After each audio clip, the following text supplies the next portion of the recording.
to Jesus Freedom from the Lord China, a daily spiritual nourishment from God's Word. Enjoy watching!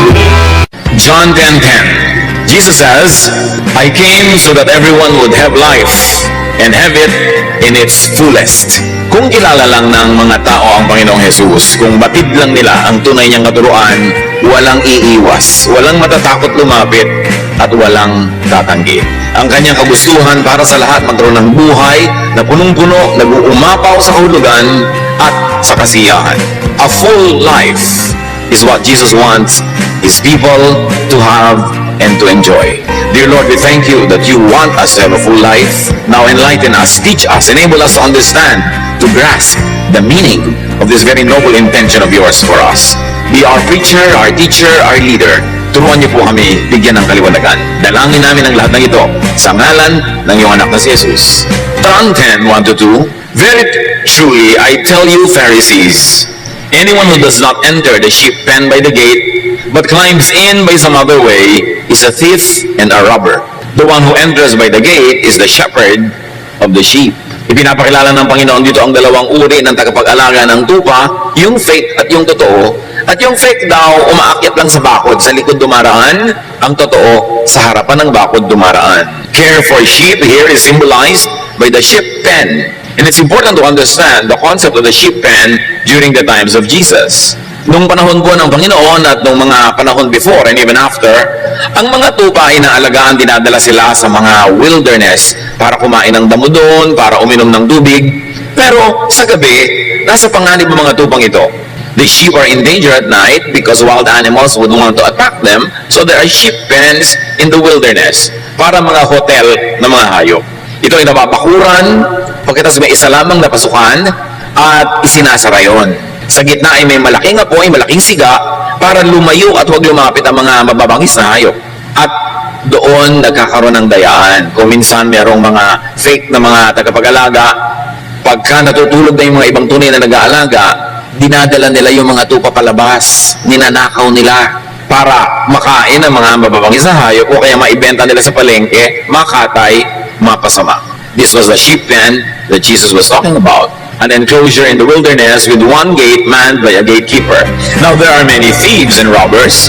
There are many fake shepherds. At ang kanilang layunin, the objective is to deceive the sheep and lead them out to be sold or to be butchered. In other words, the intention of the fake shepherds is for selfish gain. Gusto silang pagtubuan, pagkakitaan, pakinabangan, yung mga tupa. So there are two types of shepherds, as Jesus teaches us. The fake shepherd, the thief and the robber. He does not enter by the gate. He enters over the fence and is not received by the gatekeeper. And then there's the true shepherd, the one who enters by the gate. At malinaw na ipinapakita dito ni Jesus na siya ang tunay na tagapag-alaga ng mga tupa, hindi yung mga huwad, hindi yung mga fake. John 10:3-5. The gatekeeper opens the gate for him and the sheep listen to his voice. He calls his own sheep by name and leads them out. When he has brought out all his own, he goes on ahead of them, and his sheep follow him because they know his voice. But they will never follow a stranger. In fact, they will run away from him because they do not recognize a stranger's voice. So the true shepherd is recognized, listened to, and followed by his true sheep.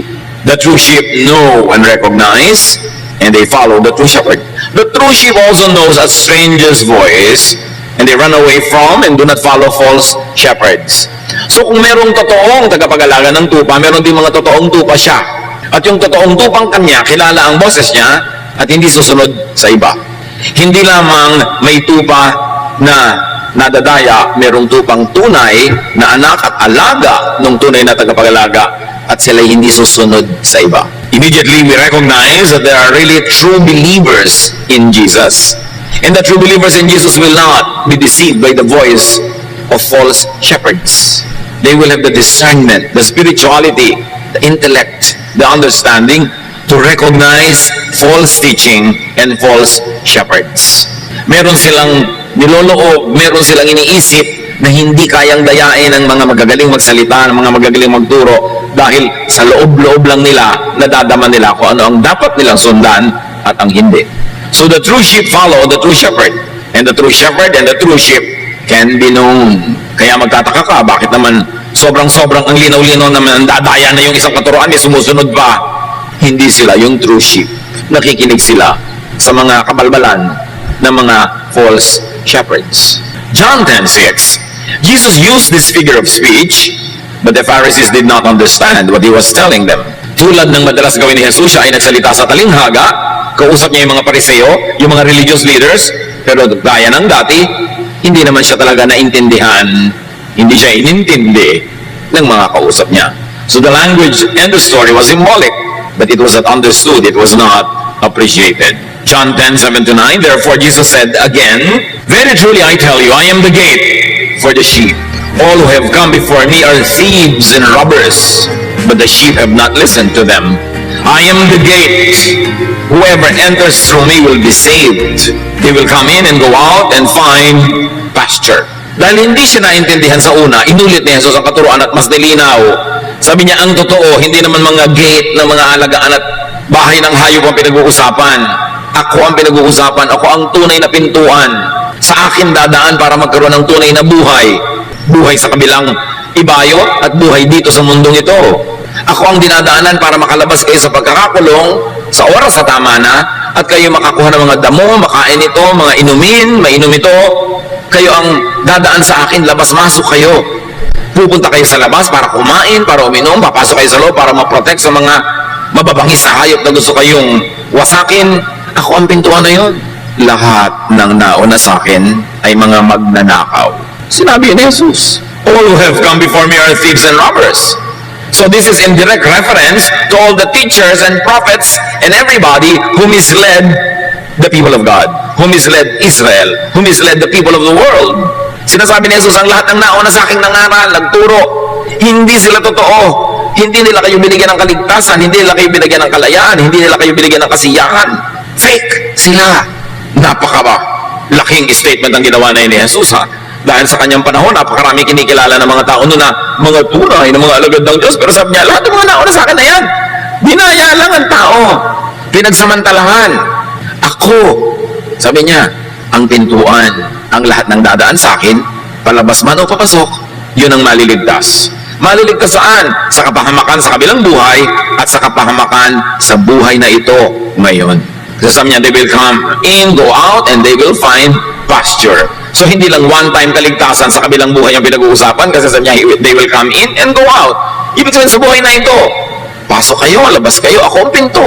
Sa akin kayo makakakita ng kalayaan para lumabas at sa akin hindi kayo makakita ng pinto na pwedeng pasukan para kayo ma-protect, para kayo maipagtanggol mula sa mga mandaraya, mga magnanakaw. So yung mga nauna sa akin, mga religious leader, magnanakaw yung mga yan. They are robbers, they are thieves. At hindi yun madaling tanggapin, lalo sa mga relihiyosong Israelita noong araw, na bilib sa kanilang mga religious leaders. It was a very, very revolutionary, very powerful statement for Jesus to say that everyone who has come before him was a thief. But either Jesus was lying or telling the truth. But Jesus is truth and the life. And He is the door, and He is the gate, and He is the way, and He is the light. Kaya dapat pakinggan yung kanyang sinabi. The true shepherd is Jesus and none other. And according to Jesus, all who came before Him were thieves and robbers. They were all false gates, false doors. Ang dumadaan sa kanilang mga false doors ay nakukulong lamang, at ang dumadaan sa kanila palabas ay napapahamak lamang. Both ways, pag sa mga fake doors na ito kayo dumaan, puro kalugihan. And Jesus was referring to all the false prophets and teachers whose teachings and laws never gave the sheep a full life, actually robbed people of life, and led people to destruction and damage. Tinutukoy niya mga religious leaders sa mga nauna sa kanya na kahit na sobrang relihiyon ang ginawa ng mga tao, kulang at kulang pa rin ang buhay nila, hindi pa rin sila nasiyahan. In fact, nanakawan sila ng tunay na buhay sa dami ng bawal, sa dami ng hindi pwedeng gawin, sa dami ng mga hinihingi sa kanila, sa dami ng mga batas, sa dami ng paggapos, paghusga. Ang totoo, hindi tuloy nila na-enjoy ang buhay. Napahamak sila sa pakikinig sa mga religious teachers na yon. According to Jesus, they rob people of life, or the fullness of life. They rob people of salvation from spiritual and emotional hardship, from sin and guilt. Sa katunayan, ang mga false teachers and false prophets ay madaling makilala. Habang sumusunod ka sa kanila, sumisikip ang iyong hininga. natatali, nakukulong ka. Dumadami ng dumadami ang pasanin mo sa buhay, nahuhututan ka ng todo-todo, pagkatapos nahuhusgahan ka ng todo-todo, at ang epekto ng pagsunod at pakikinig mo sa mga false teachers na ito, lagi kang guilty, lagi kang takot, lagi kang nauusig. Yun ang pamantayan kung ang sinusunod mo ay false teacher. You never have the fullness of life. You never have the promise of Jesus. You never have the will of God happening in your life. At ang dami-daming ganitong teacher sa Israel noon at kahit sa buong mundo ngayon. Ano ang pamantayan? Hindi yung galing magsalita. Hindi yung verses na sinasabi. Ano ang talab sa iyo ng katuruan? Ano ang epekto sa iyo? Ikaw ba ay lalong sumusungit? Lalo ka bang nagiging judgmental sa iba at sa sarili? Kumukunti ba ng kumukunti ang pwede mong gawin at dumadami ng dumadami ang mga bawal? Padami ba ng padami ang hinuhut-hut sa'yo? Wala nang natira sa'yo? Lagi ka bang napapagalitan, inuusig, at pagkatapos mamamatay ka lang at lahat, hindi ka pa sure kung talaga pupunta ka sa Diyos? Yun ang effect ng pagsunod sa false shepherds. Ang dami nun. Ezekiel 13:8-9. I'm going to punish those lying prophets for deceiving the people of Israel with false messages. I will turn against them and no longer let them belong to my people. Nakita niyo ang tinutukoy ng Panginoon, ng Diyos, mga sinungaling, mga bulaang propeta, na walang ginagawa kundi dayain ang mga Israelita na sobrang relihiyoso, lugi tuloy. Ng pagiging relihiyoso nila, puro bawal, puro judgment, puro guilt. Mahirap yatang dalhin yung guilt kung lagi ka inuusig. Pero yun ang effect ng ministry ng mga false prophets. At sabi ng Diyos, parurusahan ko kayo mga sinungaling at mga bulaang propeta. Pinapahirap niyo ang buhay ng aking mga anak. Matthew 23:13-14, this will echo in the teachings of Jesus. You Pharisees and teachers of the law of Moses are in for trouble. You're nothing but show-offs. You lock people out of the kingdom of heaven. You won't go in yourselves and you keep others from going in. Sinyalagot kayo, mga Pariseo, kayong mga guro, tagapagturo ng mga batas ni Moses. Naghihintay sa inyo ang kapahamakan. Puro kayo pasikat. Pinagsasarahan nyo ang mga tao ng pinto ng kalangitan. Hindi nyo sila pinapapasok dahil kayo'y hindi rin pumapasok. At ano ang kalangitan na tinutukoy dito? Hindi lang yung kalangitan in the next life, kundi yung kalangitan sa buhay din na ito. Sabi ko na, ninanakawan nyo ang mga tao ng saya, ng ligaya, ng kasiyahan, kapayapaan, kapahingahan. Wala kayong ginagawa kundi pagburin sila, pagiltihin sila, kasi kayo mismo, wala kayo sa kingdom of heaven. So, paano kayo makakapagdala sa mga tao sa kingdom of heaven? How can you give what you do not have? So, maging si Ezekiel, maging si Jesus, pareho ng sinasabi sa mga teachers of Israel. Napapahamak lang ang sumusunod sa kanila. Mark 7:6-8. Jesus replied, you are nothing but show-offs. Ang kausap niya, mga religious leaders. The prophet Isaiah was right when he wrote that God had said, all of you praise me with your words, but you never really think about me. It is useless for you to worship me when you teach rules made up by humans. You disobey God's commands in order to obey what humans have taught. Ang kausap ni Jesus ay hindi yung mga satanista, hindi mga kulto, mga propeta, mga teachers of the law of Moses in the temple. And among those people, sinasabi ni Jesus, pasikap lang kayo. Hindi kayo totoo. Tama ang sinabi ng propetang si Isaiah tungkol sa inyo at sa inyong mga ninuno. Hindi kayo marapat sumamba sa Diyos. Hindi naman talaga Diyos ang iniisip nyo. Ang mga turo nyo, mga religious turo na invento nyo lang. Mga religious teachings made up and invented by humans to benefit the temple, to benefit religion and the religious leaders, and to continue to oppress and control the people. You are depriving them of heaven in eternity and heaven here on earth. Mga turo lang ng tao ang pinaghihirapan nilang sundin. Galit na galit si Jesus sa mga religious teaching na imbento lang ng tao. Tapos sinasabi, turo yun ng Diyos. Pagkatapos ang bunga sa mga sumusunod, nasasakal, nasisikipan, nalulunod, nabibigatan, nahihirapan. And possibly many who came and come after Jesus were and are also thieves and robbers. Hindi lang effective ang sinasabi ni Jesus sa mga teachers before his time, but also very possibly to many teachers after the time of Jesus on earth. In other words, may mga fake shepherds noon at ngayon at sa buong kasaysayan ng relihiyon. Kaya ang sabi sa Matthew 7:15 ng Panginoon, watch out for false prophets. They dress up like sheep, but inside are wolves who have come to attack you.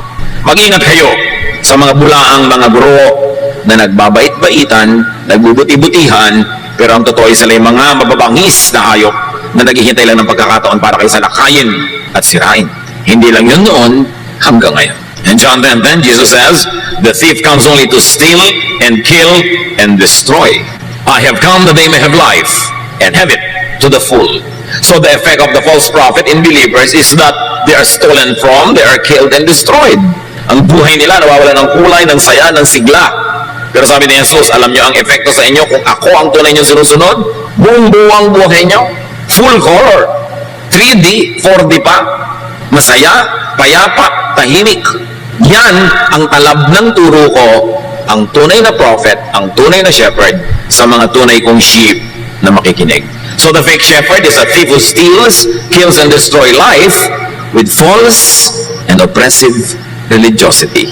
Jesus-style spirituality sets free. Pharisee-style religiosity oppresses. So dapat, nasusukat mo. Na-o-oppress ba ako? Nabibigatan ba ako o nagagaanan? Napapalaya ba ako o natatali? Sumasaya ba ako o lumulungkot? Gumagaan ba ang pakiramdam ko o lalong bumibigat habang dumadami ang aking religious activity? Remember, Jesus' listeners were the religious and the Pharisees, not common criminals and not sinners. Ang tinutukoy ni Jesus dito ay mga mukhang tama, mga mukhang religyoso, pero sobrang ligaw. Meanwhile, the true shepherd came to give life. Not only life, but full life through correct and liberating spirituality. Remember that the spirituality of Jesus is liberating. Hindi nakakakulong, nakakasakal, kundi nakakapagpalaya, nakakapagpagaan. Because there are two types of shepherds, there are also two types of lives of the sheep. Number one is led by false shepherds. That kind of life is stolen from and robbed of spiritual fullness, of peace and joy, of rest, and of love. Madaling makilala ang mga sumusunod sa false shepherds. Wala silang kapayapaan, wala silang katahimikan, wala silang kapahinahan ng loob, at di sila maibigin. Ang mga sumusunod sa false prophets, sa mga Pharisees, sa mga teachers of the law of Moses, nagiging pintasero at pintasera sa kapwa. Nagiging mapanghusga, nagiging magagalitin sa lahat ng merong ibang religious opinion, nagiging mapagmataas dahil sa kanilang paniniwalang sila ay banal, nagiging mayabang. Those who follow false shepherds become self-righteous, judgmental, strict, and unloving, even cruel to others. These are the types who will throw stones of those people who they think commit sin. Meanwhile, Jesus stopped and prevented those people from throwing stones. That is the Jesus style. The style of the law of Moses is throw stones at sinners. The style of Jesus is whoever is sinless, throw the first stone. Which really means no one should be throwing stones. Dapat kilala. Ang daming Kristiyano, hindi naman Kristiyano ang asal, Fariseo. Ang daming Kristiyano, ang lifestyle hindi Kristiyano, Fariseo. Kasi you will know them by their fruits. Ano ang bunga? So, those that are led by false prophets are damaged and even destroyed. Wala na yatang mas religious pa na bansa kaysa Israel at wala nang mas religious pa na syudad kaysa Jerusalem. Pero minsan, nang naglalakbay si Jesus at sa isang liko ay nakita niya yung lungsod ng Jerusalem sa ibabaw ng bundok. Siya'y nanangis sa lungkot, hindi sa tuwa. Matthew, when he saw the crowds, he felt sorry for them. They were confused and helpless, like sheep without a shepherd. Can you imagine? Matthew 9:36. Nung makita ng Panginoon ng mga tao, napaluha siya, nalungkot siya, naawa siya, dahil sa kabila ng kanilang relihiyon, para sila mga tupang walang tagapag-alaga. Sila yung mga ligaw, sila yung mga kawawa, nasa panganib, mga gutom, uhaw, sa kabila ng kanilang araw-araw na relihiyon. Hindi nadadaan yan sa religion, religious activity, dalas mong magdasal, Bible version. Ang point, pinagaharian ka ba ni Jesus? Siya ba ang tunay mong shepherd? 2 Peter 2:1-3. Sometimes false prophets spoke to the people of Israel. False teachers will also sneak in and speak harmful lies to you. But these teachers don't really belong to the master who paid a great price for them, and they will quickly destroy themselves. Many people will follow their evil ways. and cause others to tell lies about the true way. They will be greedy and cheat you with smooth talk. But long ago, God decided to punish them, and God doesn't sleep. Ang linaw. Sabi ko, kahit ang Israel, binobola, niloloko ng mga bulaang propeta, nakikinig naman sila. Hindi sila tunay na galing sa Diyos. At marami mga tao susunod sa kanilang mga baluktot at mga pamamaraan. Sila'y magiging mga agahaman, mga sakim. Tatayain kayo, peperahan lang kayo ng mga relihiyon na yan. So, huwag kayong maglala. Matagal nang alam yan ng Diyos at hindi natutulog ang Diyos. So, dapat hindi rin tayo matulog. Maging mapagmatsyag sa mandaraya, mambobola, pahihirapan ka lang.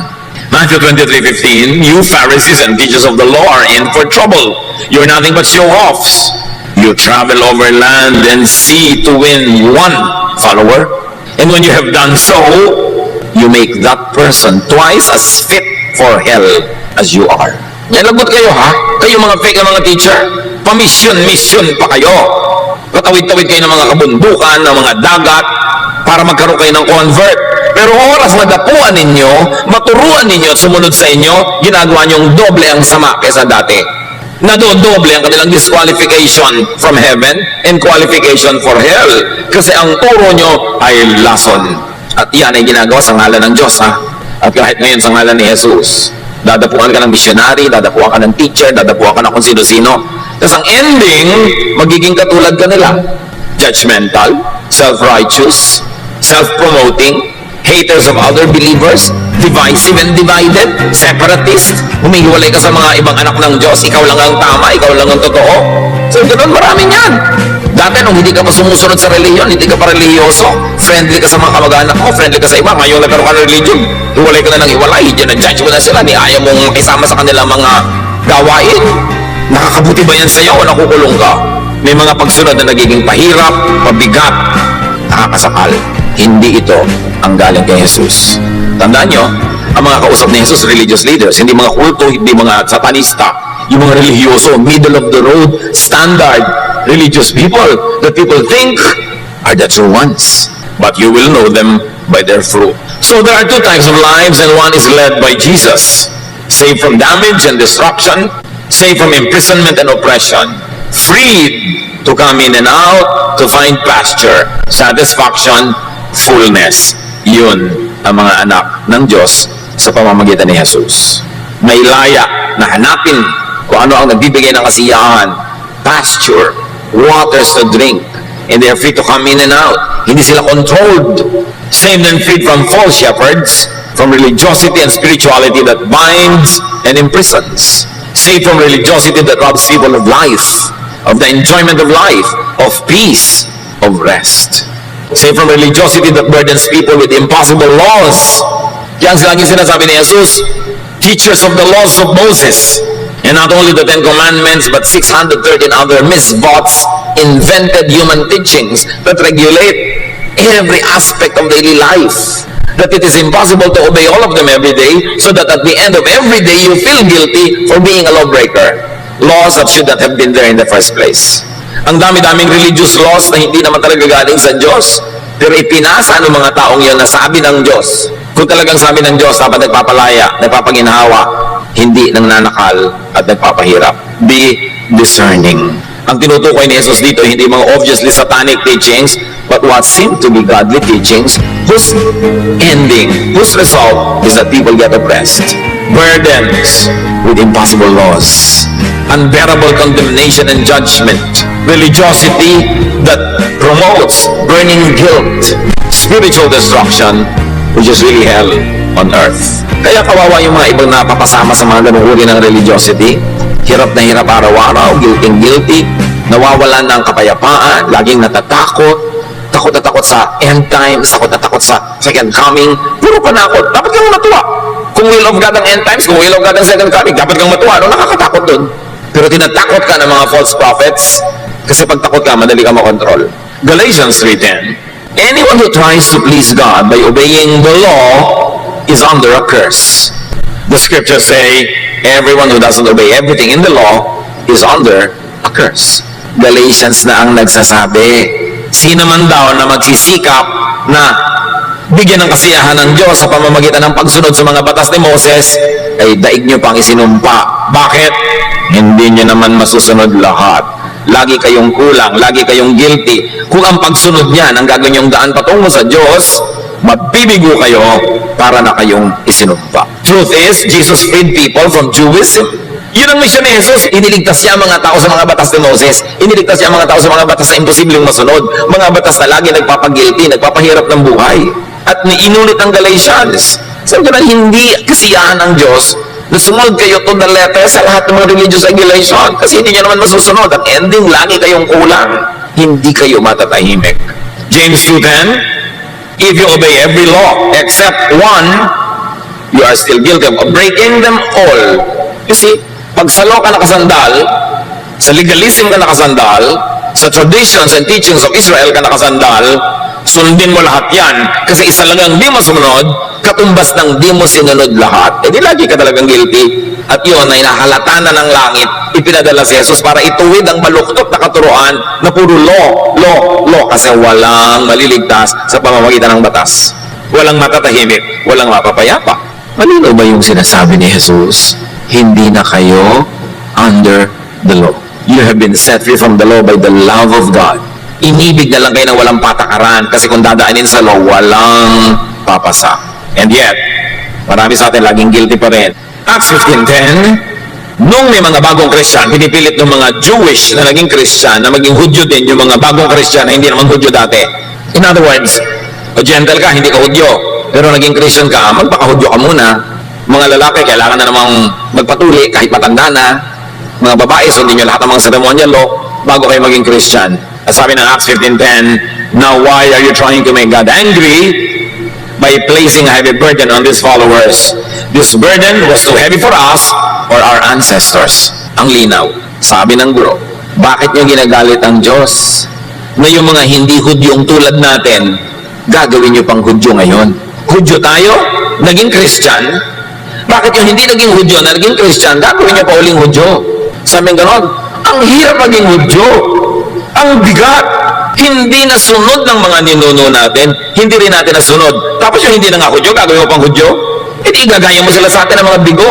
Mabigat ang buhay. Mahirap. At mga kapatid, hindi lang ito nung araw nung Book of Acts ay sinusulat.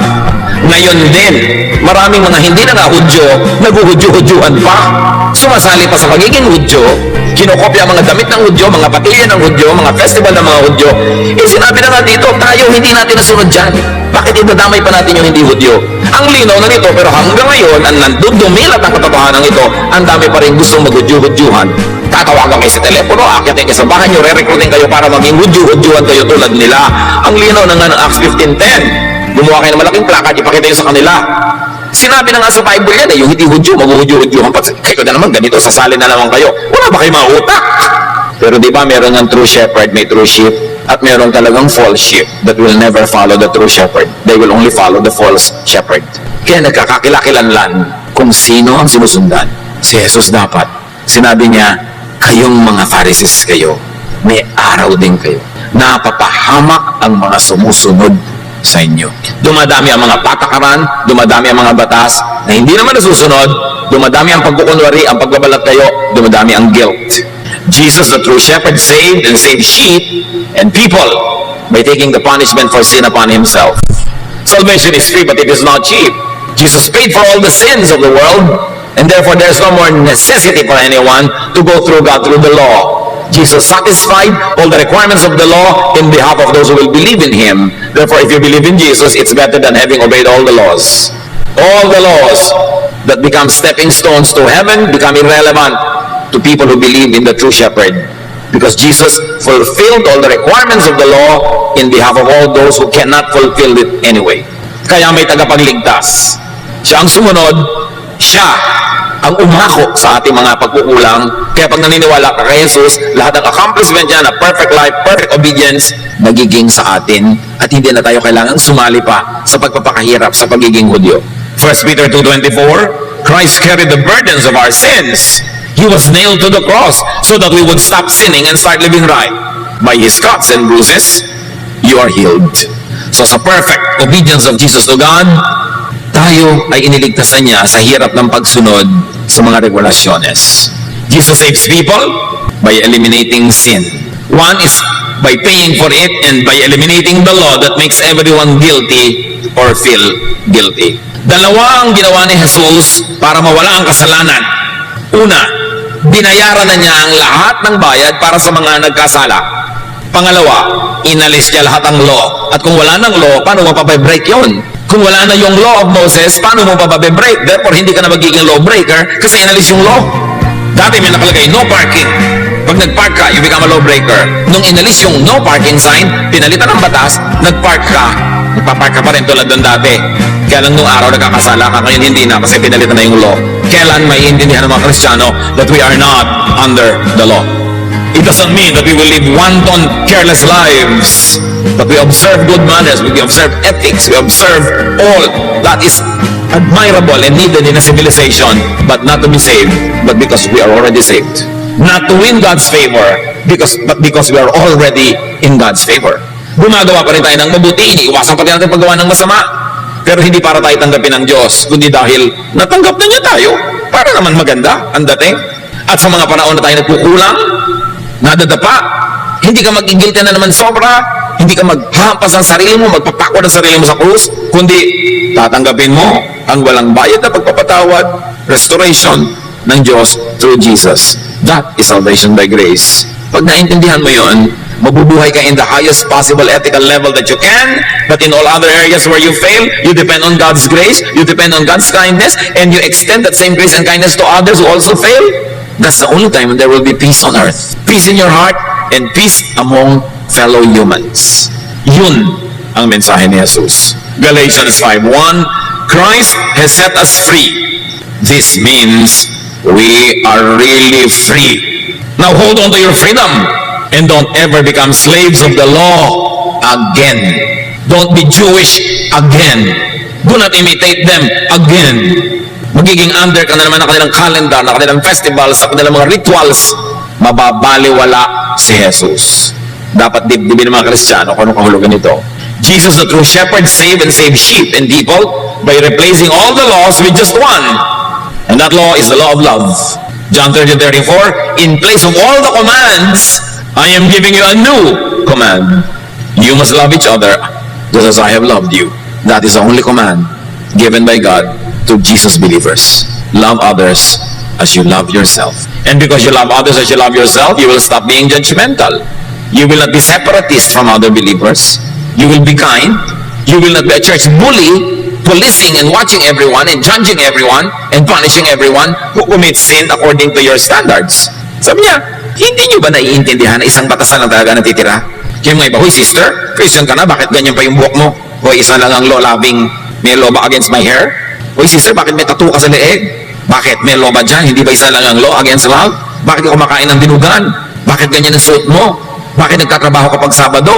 Bakit ganito? Bakit ganon? Bakit ang baptismo hindi turok? Dapat turok? Bakit lubog? Bakit ganito? Bakit ilan pa ba talaga ang law ang natitira? Nakakaliwanagan ba tayo na isa na lang yan? Church, what is that law? It's a law of? Yun! Dibdibin nyo yun! Hindi yung higpigit natin sa isa't isa, bantayan ng bantayan, chismisan ng chismisan.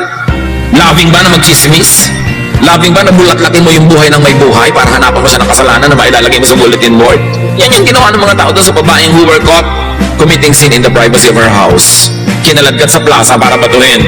Yun ang inalis na ni Jesus. Huwag kayong magbabatuhan. Hindi yan para kay Jesus. Pang-Pharisee yan. Samantalang hindi naman natin kinukonsinte at itinutulak ang isa't isa na gumawa ng kung ano-ano mga kabalbalan sa buhay. Pero sakaling nangyayari sa kanilang buhay, you extend the hand of love, the hand of forgiveness, the hand of support, the hand of restoration, not the hand of judgment, not the hand of destruction. It is not the hand of Jesus. Dapat nating laging kilalanin, kanino ba talaga ako sumusunod, sa Pharisee o kay Jesus? And that law of love, which means unconditional forgiveness and acceptance, is applied by God to all believers, to all the true sheep, through Jesus. It is now our compulsion to extend the same law of love to others. John 3:16-18, God loved the people of this world so much that He gave His only Son, so that everyone who has faith in Him will have eternal life and never really die. God did not send His Son into the world to condemn its people. He sent Him to save them. No one who has faith in God's Son will be condemned. And if we can add, No one who has faith in God's Son should condemn others.